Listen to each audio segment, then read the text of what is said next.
Hello students, in the topic of health and disease, today we are going to learn about non-infectious disease. ज्यात आपण रोगाचा जो दुसरा प्रकार आहे म्हणजेच असंसर्गजन्य रोग अभ्यासणार आहोत. आता this disease which do not occur through infection and body contact are called as non infectious disease. म्हणजे हे जे रोग आहेत हे संसर्गातून पसरत नाहीत, अशा रोगांना काय म्हणतो आपण? असंसर्गजन्य रोग किंवा non infectious disease.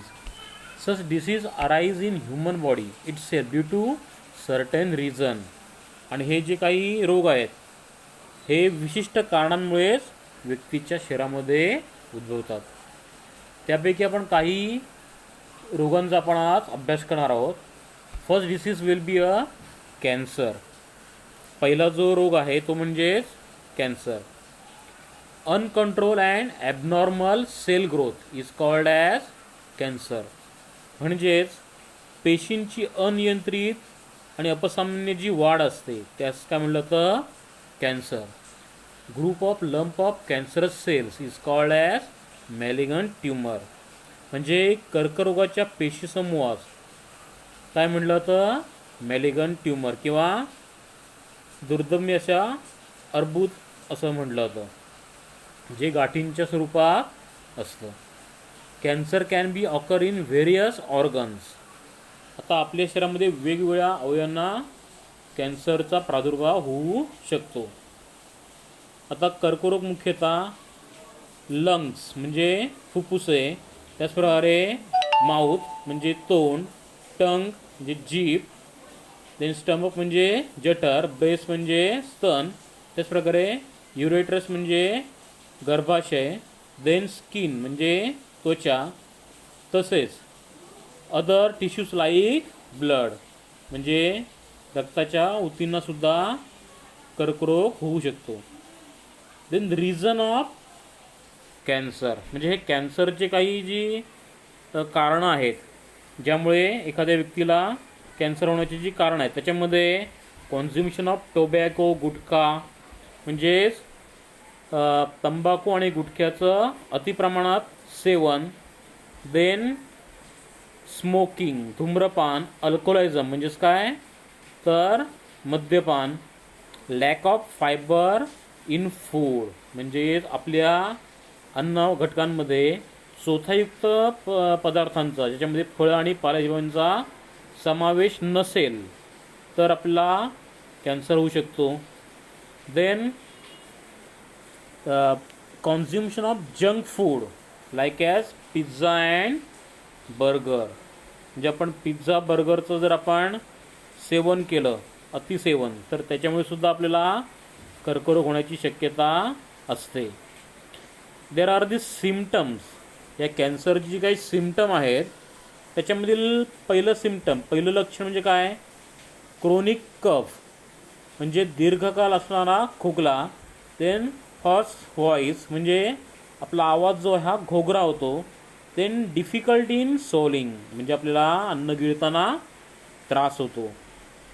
Then second symptom will be incurable scar on inflammation म्हणजे उपचार करूनही बरा न होणारा व्रण किंवा सूज, त्याचप्रकारे लम्स इन ब्रेस्ट म्हणजे स्तनामध्ये होणाऱ्या गाठी, देन अनएक्सप्लेनेशन वेट लॉस म्हणजे आपल्या वजनामध्ये अकारण घट होते. आता modern diagnosis and treatment of cancer म्हणजेच कर्करोगावरील आधुनिक निदान आणि उपचार पद्धती. Various techniques like C T scan म्हणजे कर्करोगाचे निदान करण्यासाठी मुख्यत्वे C T scan, MRI scan, mammography, biopsy are use in diagnosis of cancer.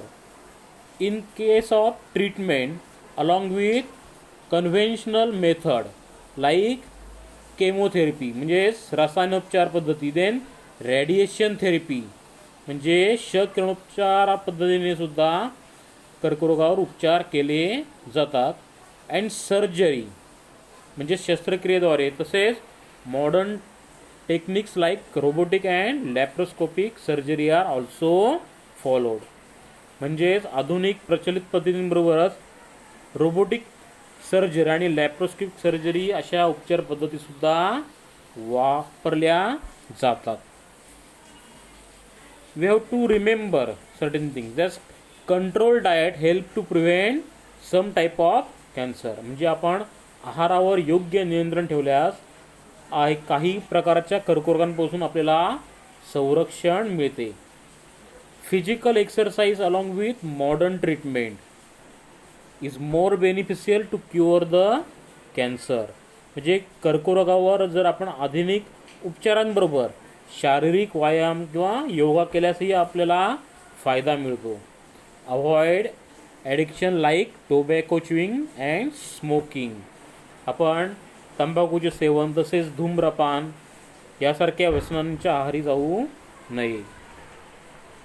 The next disease will be diabetes. आता डायबिटीज ज्याला मराठीत आपण मधुमेह असंही म्हणतो. आता the hormone insulin produce in pancreas controls the level of sugar glucose in blood. आता hormone insulin, हा इन्सुलिन जो हार्मोन आहे हा जो स्वादुपिंडामध्ये निर्माण होतो, control the level of sugar glucose in blood. आणि हे जे संप्रेरक आहे हे काय करतं, रक्तामधील जे साखरेचं प्रमाण आहे त्याच्यावरती नियंत्रण ठेवतं. This disorder is called as diabetes if insulin is secreted in low quantity. जर इन्सुलिनचे प्रमाण जर कमी झालं तर त्याच्यामुळे शर्करेचे प्रमाण रक्तामध्ये नियंत्रित राहत नाही आणि ह्या आजाराला आपण काय म्हणतो, मधुमेह असे म्हणतो. They are the symptoms of diabetes. आता डायबिटीजचे जे सिम्पटम आहेत, जे लक्षणं आहेत, त्याच्यामध्ये फ्रिक्वेंट युरिनेशन ॲट नाईट, म्हणजेच आपल्याला मूत्रविसर्जनास वारंवार रात्री जावं लागतं. Then increase in obesity or weight loss. काहींमध्ये वजन वाढतं तर काहींमध्ये वजन कमी होतं, अशी लक्षणे आढळून येतात. आता ह्या डायबिटीजची जे कारण आहेत म्हणजे रिझन ऑफ डायबिटीज, ह्याच्यामध्ये हेरिडिटी म्हणजेच काय, अनुवंशिकता हे एक महत्त्वाचं कारण आहे. देन ओबेसिटी, अतिलठ्ठपणा. त्याचप्रकारे लॅक ऑफ फिजिकल एक्सरसाइज म्हणजेच शारीरिक व्यायामाचा किंवा कष्टाचा अभाव. देन मेंटल स्ट्रेस, मानसिक तणाव. त्याचप्रकारे जर आपल्याला झोप कमी लागत असेल तरीसुद्धा कॅन्सर होण्याची शक्यता ही जास्त असते. Then next disease will be heart disease. आता पुढचा जो नॉन इन्फेक्शियस डिसीज आहे तो आहे heart disease. Then efficiency of heart decreases due to decrease blood supply and thereby oxygen and nutrient supply to the heart muscles. म्हणजे हृदयांच्या स्नायूंना रक्ताचा, त्याचप्रकारे रक्ताचा पुरवठा कमी झाला म्हणजेच काय, रक्तामधून वहन होणारा ऑक्सिजन आणि पोषक द्रव्यांचा पुरवठासुद्धा काय होतो, अपुरा पडतो. आणि त्यामुळे हृदयाची जी कार्यक्षमता आहे ती कार्यक्षमता कमी होते. This may cause heart attack. आणि त्याच्यामुळे हार्ट अटॅक येण्याची शक्यता ही जास्त असते, ज्यामुळे हृदयाची कार्यक्षमता कमी होऊन जो तणाव आहे, ताण हा कशावर येतो, हृदयावर येतो आणि त्याच्यामुळे हार्ट अटॅक येण्याची शक्यता ही वाढते. If someone has heart attack, immediate consultation of doctor and treatment is necessary. जर एखाद्याला हृदयविकाराचा झटका आला तर त्वरित डॉक्टरांचा सल्ला व औषधोपचार आवश्यक आहे.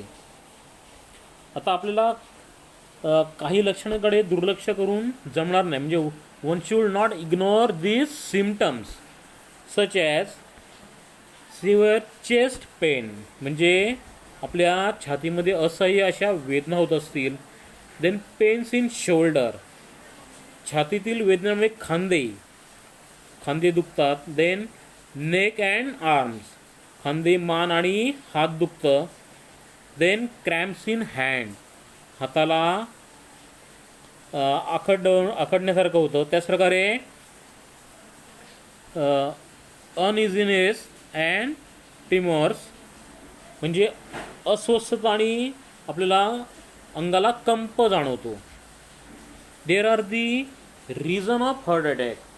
आता ह्या हृदयविकाराची जी कारणं आहेत, normally smoking, alcoholism, diabetes, hypertension, obesity, lack of physical exercise, and heredity, mental stress, anger and anxiety. These are the reason of heart attack.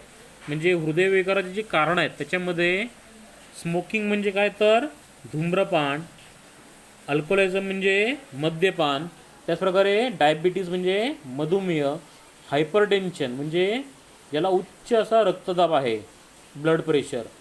Then obesity म्हणजे अतिलठ्ठपणा.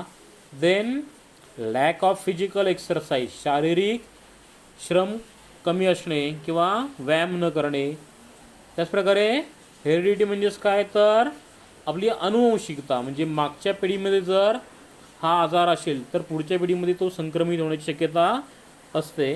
देन मेंटल स्ट्रेस म्हणजे एखाद्या व्यक्तीला तणाव असेल, मानसिक तणाव किंवा रागीटपणा असेल तर त्या व्यक्तीला हार्ट डिसीज होण्याची शक्यता असते. आता ह्या ठिकाणी तुम्हाला एक फ्लो चार्ट दाखवलेला आहे. In this flow chart at the centre there will be a heart disease. मध्यभागी तुम्हाला जो रेक्टँगल दाखवला त्याच्यामध्ये काय दाखवलेलं आहे, हार्ट डिसीज. आणि बाजूला जे रेक्टँगल आहे त्याच्यामध्ये तुम्हाला काय दिलेलं आहे, bypass surgery, then open heart surgery, installation of pacemaker, installation of stents, then heart transplant, angioplasty. आता ह्या सर्व जे काय त्या उपचार पद्धती आहेत. These are the different measures to prevent heart attack और these are the remedies in heart attack. आता ह्या ज्या उपचार पद्धती आहेत त्याचप्रकारे तुम्हाला बाजूला first stage for heart disease. आता प्रथमोपचार, हृदयरोगावर प्राथमिक उपचार जे आहेत ते दिलेले आहेत. फर्स्ट कॉल 108 फॉर ॲम्ब्युलन्स म्हणजे 108 या क्रमांकावर आपण नंबर डायल केलं तर आपण ॲम्ब्युलन्स बोलू शकतो. Then check the consciousness of patient by shaking the shoulder. आता जे रुग्ण आहे त्याचे खांदे हलवून आपण तो शुद्धीवर आहे की नाही आपण तपासू शकतो. Then keep the patient lying on the back in horizontal position on hard surface and perform compression only life support. म्हणजे ह्यामध्ये आपण जो कोण रोगी आहे त्या रुग्णाला आपण एखाद्या कडक पृष्ठभागावरती झोपून आपण त्या रुग्णाच्या छातीवर शास्त्रशुद्ध पद्धतीने दाब द्यायचा असतो. हां, आणि ह्या पद्धतीला काय म्हटलं तर कॉम्प्रेशन ओनली लाईफ सपोर्ट किंवा COLS. In this press the centre of thorax for at least 30 times at the rate of 100 to 120 strokes per minute. म्हणजे यामध्ये एका मिनिटाला 100 ते 120 दाब या गतीने किमान 30 वेळा छातीच्या बरोबर मध्यभागी आपल्याला काय करायचं असतो, दाब द्यायचा असतो. Then collection information. तुम्ही या रोगांवरती तुम्ही नेटच्या सहाय्याने, इंटरनेटच्या सहाय्याने काय करू शकता, माहिती मिळवू शकता. त्याचप्रकारे have you ever seen your grandfather taking a dedication, discuss about it with them. म्हणजे तुमचे आजोबा किंवा आजी आजोबा जो असतील किंवा घरातले ज्येष्ठ मंडळी असतील ते डिकोशन घेतात. म्हणजेच काय तर काढा किंवा अर्क. सध्याच्या काळामध्ये करोनाच्या काळात सुद्धा आपण हा काढा घेतो, ज्याच्यामध्ये आपण वेगवेगळे काही वनस्पती असतात, ज्याच्यामध्ये हळद, कोरफड, आले यांचा आपण वापर करतो.